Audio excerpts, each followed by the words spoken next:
जय श्री श्याम। आज हम डिस्कस करने जा रहे हैं बीएससी सेकंड फिजिक्स के यूनिट सेकंड के लेक्चर नंबर 2 के बारे में। BSc BEd second year physics के यूनिट फर्स्ट के लेक्चर नंबर 15 के बारे में। और आज हम डिस्कस करेंगे जो वास्तविक गैस होते हैं उनके अणुओं तथा परमाणुओं के मध्य जो फोर्स लगता है वान डेर वाल्स बल के बारे में आज हम डिस्कस करेंगे। इससे पहले वाले लेक्चर के अंदर हमने रियल गैस के बारे में पढ़ा, भी वास्तविक गैस क्या होती है, और जो आदर्श गैस थी और वास्तविक गैस के मध्य डिफरेंस के बारे में पढ़ा, भी उनके मध्य किस प्रकार का डिफरेंस होता है।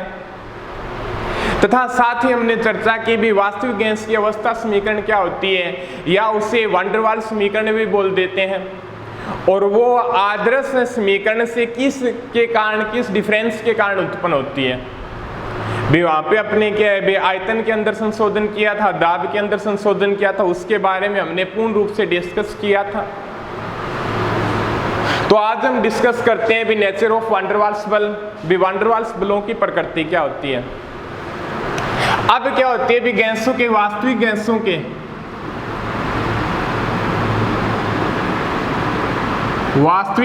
के अणुओं तथा परमाणुओं के मध्य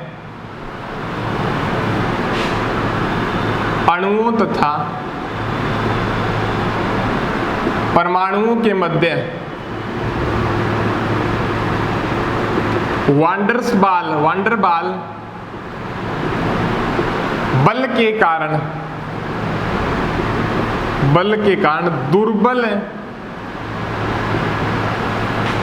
आकर्षण पाया जाता है। क्या बताता है भी वास्तविक गैसों के जो अणु होते हैं या परमाणु होते हैं उनके मध्य के भी वान डेर वाल्स बल के कारण अणु और परमाणुओं के मध्य भी किसी भी प्रकार का क्या है भी अट्रैक्शन फोर्स पाया जाता है। ठीक है, अब एक तो क्या अट्रैक्शन फोर्स पाया जाता है, वो वहां पे जो फोर्स लगता है वो क्या होता है भी वान डेर वाल्स बल होता है। ठीक है, अब उसके बाद में आगे डिस्कस करता है भी आपके सामने वान डेर वाल्स बल की खोज क्या है भी एक शताब्दी पूर्व नियर अबाउट भी एक शताब्दी पूर्व वान डेर वाल्स नाम के साइंटिस्ट ने की थी। वान डेर वाल नाम की क्या भी साइंटिस्ट ने की थी, और इसने बताया भी वान डेर वाल्स नाम के साइंटिस्ट ने बताया था भी इसका जो गैसों के अंदर योगदान होता है वो क्या होता है भी गैसों को द्रवित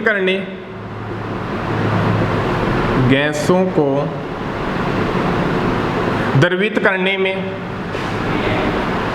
तथा द्रव या मान सकते हैं भी द्रव को ठोस में परिवर्तित करने में भी वान डेर वाल्स बलों का योगदान होता है। भी जो अणु तथा परमाणुओं के मध्य जो वास्तविक गैसों के जो अणु होते हैं या परमाणु होते हैं उनके मध्य जो वान डेर वाल्स बल पाया जाता है उसका क्या है भी गैसों के अंदर योगदान होता है। एक तो गैसों को द्रवित करने में तथा दूसरा होता है भी द्रव को ठोस में परिवर्तित करने में क्या होता है भी इसका योगदान होता है। अब क्या होता है भी वान डेर वाल्स बल किसके ऊपर डिपेंड करता है। भी वान डेर वाल्स बलों के बारे में ये भी बताया उन्होंने भी जो वास्तविक गैसों के जो अणु और परमाणु होते हैं उन दोनों के मध्य जो फोर्स लगता है वो फोर्स क्या है भी उन दोनों परमाणुओं के बीच की दूरी के सप्तम घात के क्या होता है भी समानुपाती होता है। बीच की दूरी के क्या होता है भी सप्तम घात के क्या होता है भी समानुपाती होता है, व्युत्क्रमानुपाती होता है। समानुपाती नहीं होता भी क्या बताया अभी जो वान डेर वाल्स बलों के जो अणु तथा परमाणु हो गए उनकी बीच की दूरी के सप्तम घात के क्या होता है भी व्युत्क्रमानुपाती होता है। इसके बारे में भी क्या भी उन्होंने बताया। अब क्या हम डिस्कस करते हैं भी दाब आयतन अवस्था सूचक आरेख। भी वास्तविक गैसों के मध्य जो दाब और आयतन के बीच में जो ग्राफ प्राप्त होता है उसके बारे में अब क्या डिस्कस करते हैं। भी आदर्श गैस के बारे में तो हमने क्या भी दाब और आयतन के बीच में ग्राफ को हमने पढ़ा था भी किस प्रकार से उसके अंदर चेंज होता है, किस प्रकार से नहीं होता, वो तो अपने क्या है भी डिस्कस किया था। अब क्या है भी वास्तविक गैसों के मध्य जो दाब आयतन का जो आरेख प्राप्त होता है उसके बारे में डिस्कस करते हैं।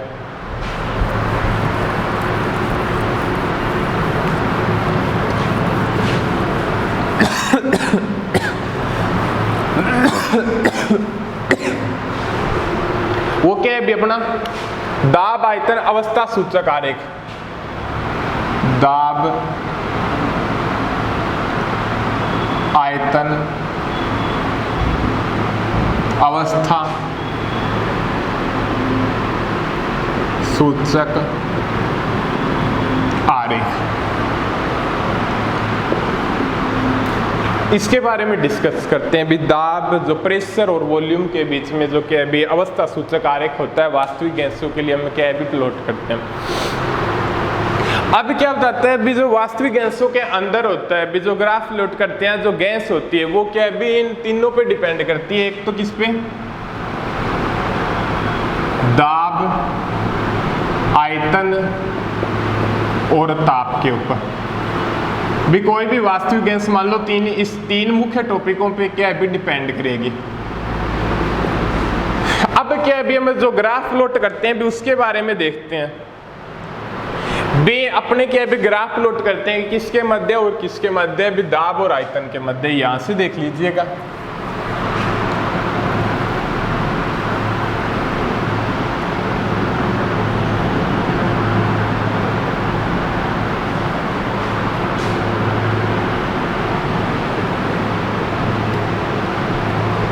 दाब और आयतन के मध्य प्लॉट करते हैं।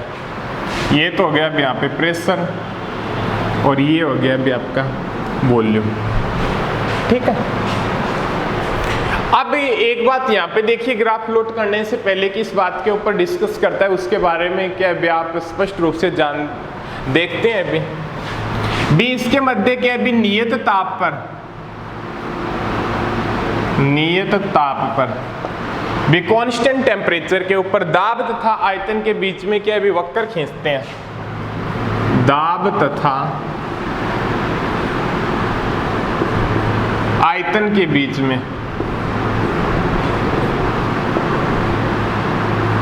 वक्र खींचते हैं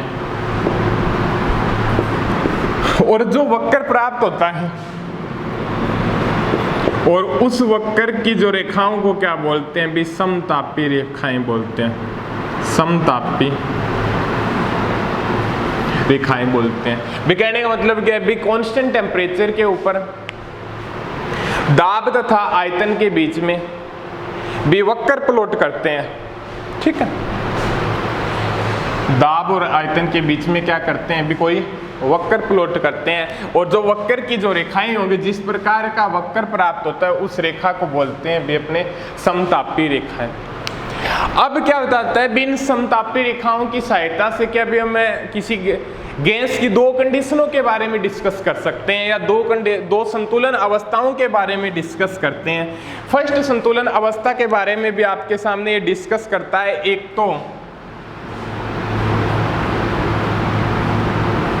द्रव वाष्प संतुलन और दूसरा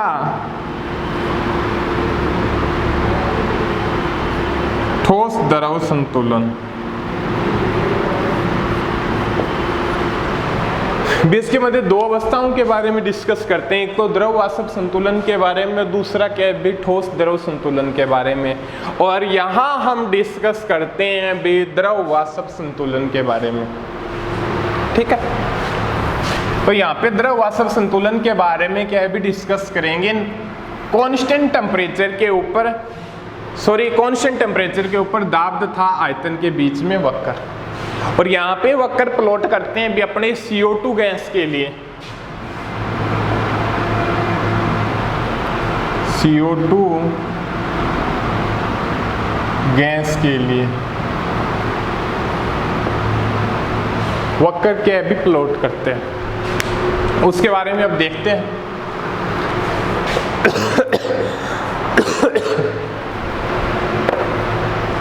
भी जो इसका जो वक्र होगा वो इस प्रकार से प्राप्त होगा।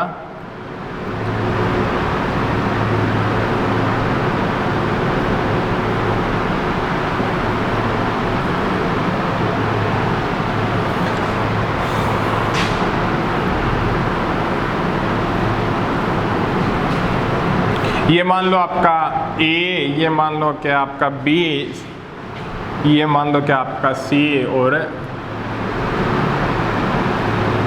ये मान लो आपका क्या है भी डी है। ये जो वक्र आपको दिया गया है वो टेम्परेचर क्या है अभी 13.1 डिग्री सेल्सियस के ऊपर है। इससे ज्यादा टेम्परेचर के ऊपर जो वक्र प्लॉट करते हैं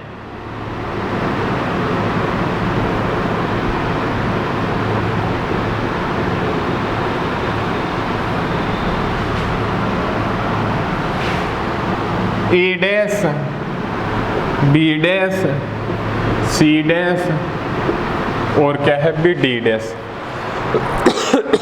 और ये तो हो गया अभी आपका 25.5 डिग्री सेल्सियस के ऊपर। अब क्या है भी 21.5 के ऊपर इस प्रकार का क्या है भी ग्राफ प्राप्त होता है। अब क्या है भी हम आगे डिस्कस करते हैं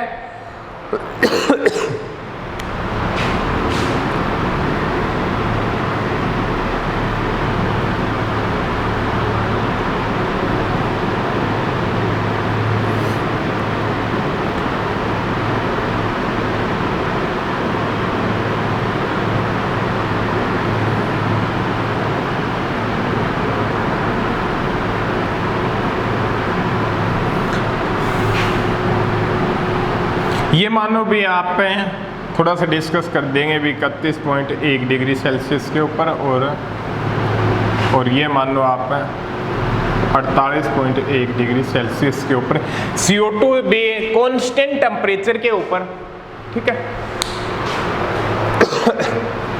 भी कांस्टेंट टेम्परेचर के ऊपर दाब और आयतन के बीच में क्या भी इस प्रकार के वक्र क्या होते हैं भी प्राप्त होते हैं।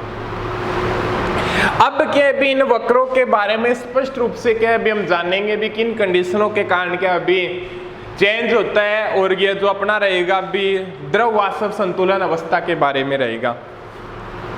अब क्या बताता है भी अपने पास जो 13.1 डिग्री सेल्सियस के ऊपर जो वक्र है उसके बारे में हम डिस्कस करते हैं। 13.1 डिग्री सेल्सियस के ऊपर जो वक्र है उसके बारे में हम क्या भी डिस्कस करते हैं। तो हमारे पास क्या भी किस प्रकार से प्राप्त होता है तो उसके बारे में जानते हैं भी। यहाँ पे ए बी सी डी एक वक्र दिया गया है बी से ए बी सी डी को क्या भी समतापी रेखाएं भी बोलते हैं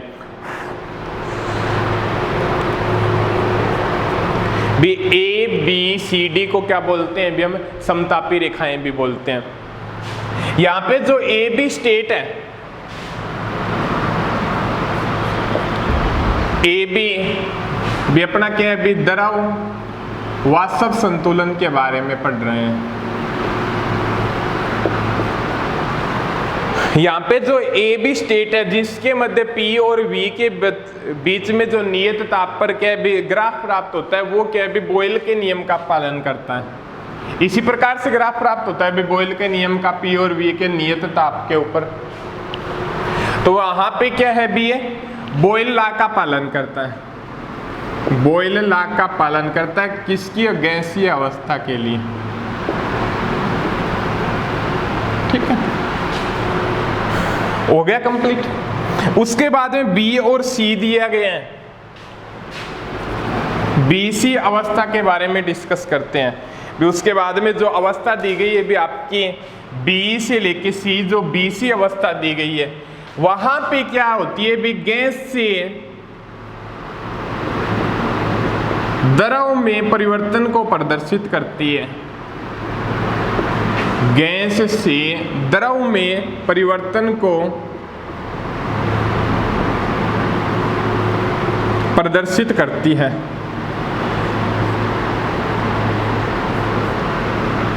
ठीक है, और इस कंडीशन के अंदर क्या बताता है भी अपना दाब तो क्या रहता है भी संतृप्त अवस्था के अंदर रहता है,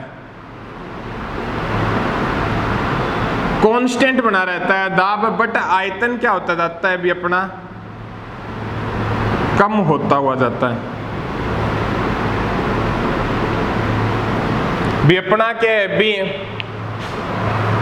भी वॉल्यूम कम हो रहा है, तो उस कंडीशन के अंदर क्या भी वॉल्यूम कम हो रहा है तो गैस क्या होगी भी द्रव के अंदर क्या भी चेंज हो रही है। ठीक है। अब क्या है भी यहाँ पे सी स्टेट पहुंच जाने के बाद सी डी जो अवस्था है, या भी सी डी स्टेट की बात करता है, उस कंडीशन के बारे में क्या है भी आपको एक बात बताता है भी यहाँ पे क्या है भी दाब कितना भी इंक्रीज कर दें,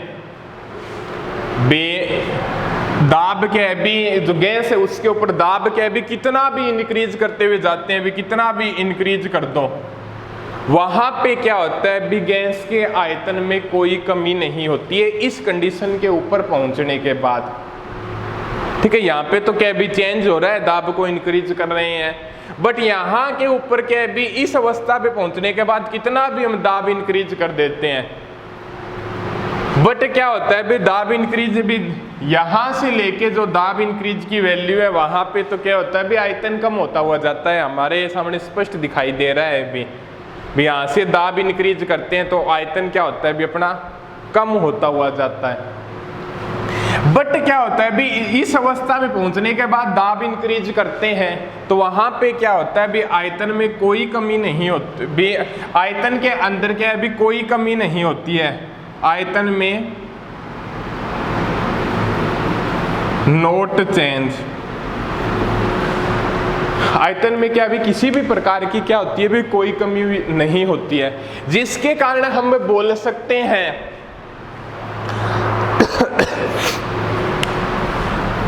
जिसके कारण क्या भी हम बता सकते हैं भी इस अवस्था में ये जो C प्राप्त होता है यहाँ पे वो क्या होती है भी द्रवण की अंतिम अवस्था होती है, द्रवण की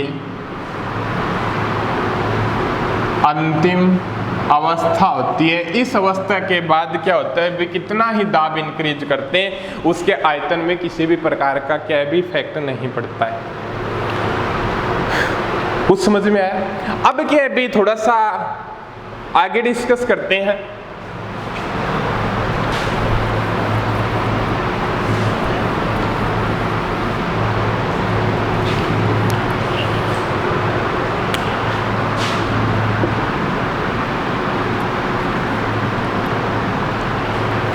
अब क्या है भी अपने डिस्कस करते हैं भी 21.5 डिग्री सेल्सियस के ऊपर।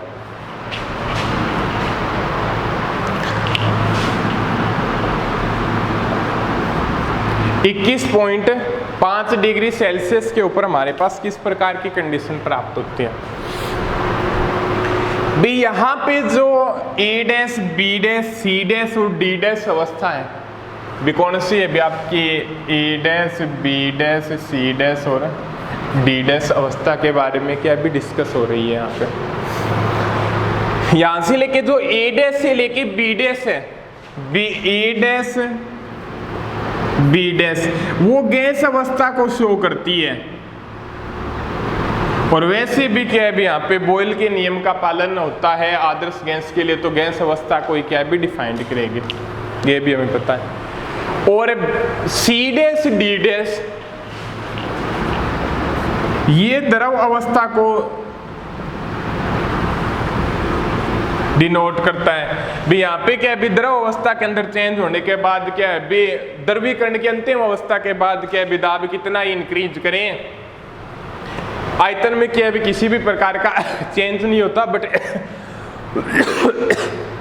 यहाँ पे क्या है भी नॉर्मल सा क्या हो रहा है भी अल्प चेंज हो रहा है भी थोड़ा बहुत मानो आप। तो C डैश, D डैश क्या है भी द्रव अवस्था के अंदर चेंज करता है, वैसे भी क्या है भी कोई गैस अवस्था है उसके ऊपर दाब लगाते हैं, जितना प्रेशर लगाते हैं तो वो क्या होती है भी द्रव अवस्था के अंदर क्या हो जाती है भी चेंज हो जाती है। और B डैश, C डैश ये द्रव प्लस गैस दोनों ही अवस्थाओं को शो करता है। यहाँ पे द्रव गैस से लेके द्रव में क्या हो रहा है भी चेंज हो रहा है, ठीक है। बट एक कंडीशन क्या है भी ग्राफ तो प्लॉट करते हैं, हमारे पास में एक कंडीशन सामने आती है। कौन सी कंडीशन सामने आती है भी दोनों ग्राफों को यहाँ पे देखते हैं भी 13.1 डिग्री सेल्सियस के ऊपर जो दाब और आयतन के मध्य जो ग्राफ प्राप्त होता है उसको डिस्कस करते हैं। और क्या है भी 21.5 डिग्री सेल्सियस के ऊपर जो ग्राफ प्राप्त होता है उसको डिस्कस करते हैं। तो यहाँ पे जो एक चेंज हमारे सामने आता है, जो यहाँ पे क्या है भी गैस से द्रव में जो चेंज होता है उसकी अवस्था और इसकी अवस्था में क्या हो जाती है भी कमी हो जाती है। भी टेम्परेचर इंक्रीज करते हैं तो जो बीसी अवस्था है, जो क्षैतिज तल है, वो क्या होता है भी अधिक टेम्परेचर के ऊपर बी डैश सी डैश कम हो जाता है। भी जो बीसी अवस्था है वो क्या हो जाती है भी बीसी अवस्था के अंदर जो चेंज होता है वो यहाँ पे बी डैश सी डैश क्या है भी उसकी अपेक्षा क्या है भी कम है। और एक बात और सामने आती है भी इस टेम्परेचर के ऊपर जो गैसों के द्रवीकरण की जो अंतिम अवस्था है, भी जो द्रव में चेंज होने की जो अंतिम अवस्था है, वहां पे भी सी डैश क्या हो जाता है भी कम हो जाता है। और ये कहने का मतलब मेरा आपसे ये है भी इस अवस्था के अंदर जो गैसों के द्रवीकरण की अंतिम अवस्था के ऊपर जो आयतन होगा, ठीक है, और इस टेम्परेचर के ऊपर जो आयतन होगा द्रवीकरण की स्टेज का, वो आयतन क्या होता है भी इसकी अपेक्षा क्या होता है भी ज्यादा होता है। भी यहाँ पे ये मान ले भी इस अवस्था के अंदर जो अंतिम आयतन होगा, ठीक है, बाद में तो आयतन चेंज ही नहीं होता, और इस अवस्था के अंदर अंतिम आयतन होगा तो ये आयतन क्या होगा भी इस टेम्परेचर के ऊपर क्या होगा भी ज्यादा होगा। वो यहाँ से क्या भी देखने से हमें पता चल रहा है। अब क्या है भी एक बात और डिस्कस करते हैं भी, अब आगे वाली स्टेट और देखें भी अपने 31.1 डिग्री सेल्सियस के ऊपर। तो यहां से एक बात और सामने स्पष्ट रूप से आती है भी यहाँ पे जो इस प्रकार का वक्र है भी यहाँ पे वो क्या हो जाता है भी काफी ज्यादा स्मॉल चेंज ही रहता है। भी जो गैस से द्रवीकरण की जो अवस्था होती है भी यहाँ पे क्या है भी गैस अवस्था को डिनोट करता है, ठीक है, ये क्या है भी गैस अवस्था को डिनोट कर रहा है। और उसके बाद में जो गैस से द्रव बनने में जो चेंज होता है वो क्या होता है भी बहुत ज्यादा स्मॉल हो जाता है, फिर क्या हो जाता है भी ग्राफ प्लॉट होता है, ठीक है। जो द्रव से गैस से जो द्रव बनने की प्रोसेस है वो क्या हो जाती है भी बहुत कम हो जाती है। और उससे ज्यादा टेम्परेचर कर दें तो यहाँ पे क्या होता है भी कितना ही दाब बढ़ा दें, भी कितना ही दाब बढ़ा दें, वहां पे क्या है भी इस टेम्परेचर के ऊपर गैस नहीं, वो द्रव नहीं बनता या द्रव के अंदर चेंज नहीं होता है। कहने का मतलब भी इस टेम्परेचर के ऊपर 13.1 और 21.5 के ऊपर क्या होता है भी दाब बढ़ाते हैं तो वो गैस भी दाब बढ़ाते हैं तो गैस क्या होती है भी द्रव के अंदर चेंज हो जाती है। बट 31.1 डिग्री सेल्सियस या उससे ज्यादा टेम्परेचर करते हैं और वहां पे क्या है भी दाब को इंक्रीज करते हैं, क्या करते हैं भी दाब को इंक्रीज करते हैं तो वो क्या होता है भी गैस क्या होती है भी द्रव के अंदर चेंज नहीं होती है। गैस किसके अंदर चेंज नहीं होती, द्रव के अंदर चेंज नहीं होती। तो इसके अकॉर्डिंग एक डेफिनेशन दे सकते हैं भी अपने,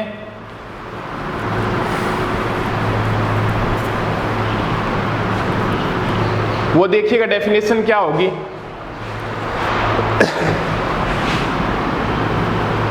एक निश्चित ताप जैसे CO2 के लिए, एक निश्चित ताप जैसे CO2 के लिए 31.1 डिग्री सेल्सियस, CO2 के लिए 31.1 डिग्री सेल्सियस से अधिक ताप के लिए, से अधिक ताप पर दाब बढ़ाते हैं, दाब बढ़ाते हैं तो गैसों का द्रवीकरण नहीं होता है तो गैसों का द्रवीकरण नहीं होता है, अर्थात दाब बढ़ाने पर गैस क्या है, दाब बढ़ाने पर गैस द्रव में चेंज नहीं होती है, चाहे कितना ही दाब बढ़ा दो। 20 कंडीशन के ऊपर ये बताता है अभी भी एक निश्चित ताप, ठीक है, जैसे CO2 के लिए एक निश्चित ताप जैसे CO2 गैस के लिए 31.1 डिग्री सेल्सियस से ऊपर, एक निश्चित ताप जैसे 31.1 डिग्री सेल्सियस से ऊपर की बात करते हैं, वहां पे क्या है भी हम दाब कितना ही इंक्रीज कर दें, गैस क्या है भी द्रव के अंदर चेंज नहीं होती है, और उस निश्चित ताप को क्या बोलते हैं भी अपने क्रांतिक ताप बोलते हैं, क्रांतिक ताप TC बोलते हैं। ठीक है, अब क्या होता है भी जो यहाँ पे जो गैस से द्रव बनने की अवस्था है, गैस से द्रव बनने की अवस्था है, जो ये दूरी हो गई, इसके अंदर ये दूरी होगी और इसके अंदर वो दूरी क्या है भी काफी ज्यादा स्मॉल होती है, तो उसको बिंदु के रूप में बांध सकते हैं। तो उस बिंदु को बोलते हैं भी अपने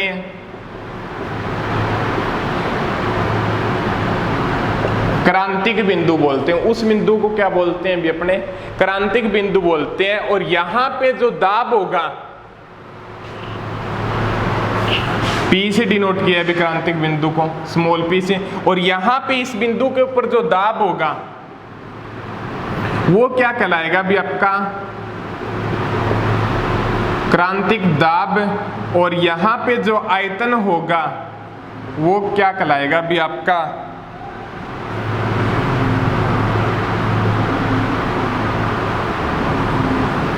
क्रांतिक आयतन, और यहां पे जो ताप होगा वो क्या कहलाएगा भी आपका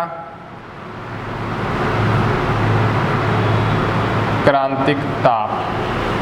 ठीक है, और अब मैं क्या है भी अगले लेक्चर के अंदर क्रांतिक दाब, क्रांतिक आयतन और क्रांतिक ताप के बारे में डिस्कस करेंगे, और इन तीनों को बोलते हैं भी क्रांतिक नियतांक। PC, VC और TC को बोलते हैं भी अपने क्रांतिक नियतांक। एक बार और देख लेते हैं थोड़ा सा। नियत ताप पर दाब और आयतन के बीच में जो वक्र खींचते हैं, वे इन न्यूनतम ताप के ऊपर जब गैस के ऊपर दाब लगाते हैं तो वो क्या हो जाती है भी द्रव के अंदर चेंज हो जाती है। बी क्या है बी निश्चित टेम्परेचर के ऊपर है, न्यूनतम टेम्परेचर मान लो गैस के ऊपर क्या है बी दाब लगाते हैं तो वो आयतन के अंदर क्या हो जाते हैं, बी दाब लगाते हैं तो वो द्रव के अंदर क्या हो जाती है, बी चेंज हो जाती है।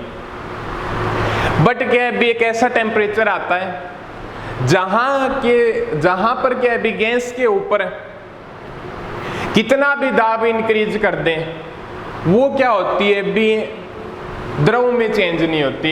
भी एक ऐसी कंडीशन आती है जहां पर क्या है भी गैस के ऊपर कितना भी दाब इंक्रीज कर दे, कितना भी दाब बढ़ा दे तो वो द्रव के अंदर क्या है भी चेंज नहीं होती है। तो इसके अंदर बोल सकते हैं भी एक निश्चित ताप जैसे CO2 के लिए 31.1 डिग्री सेल्सियस से अधिक ताप कितना भी हो, वहां पे क्या है भी अधिक ताप के ऊपर कितना भी हो, जहां पे दाब बढ़ाते हुए जाते हैं तो वहां पे क्या होती है भी गैस द्रव में चेंज नहीं होती है, और उस ताप को बोलते हैं भी अपने क्रांतिक ताप बोलते हैं। ठीक है, और यहाँ पे जो इस बिंदु पे जो क्रांतिक बिंदु होगा वहां पे जो बिंदु प्राप्त होंगे वो क्या होगा, क्रांतिक दाब कहलाएगा, क्रांतिक V पर होगा जो क्रांतिक क्या है भी आयतन कहलाएगा। और क्रांतिक दाब, क्रांतिक आयतन और क्रांतिक ताप के बारे में हम डिस्कस करते हैं भी अगले लेक्चर के अंदर।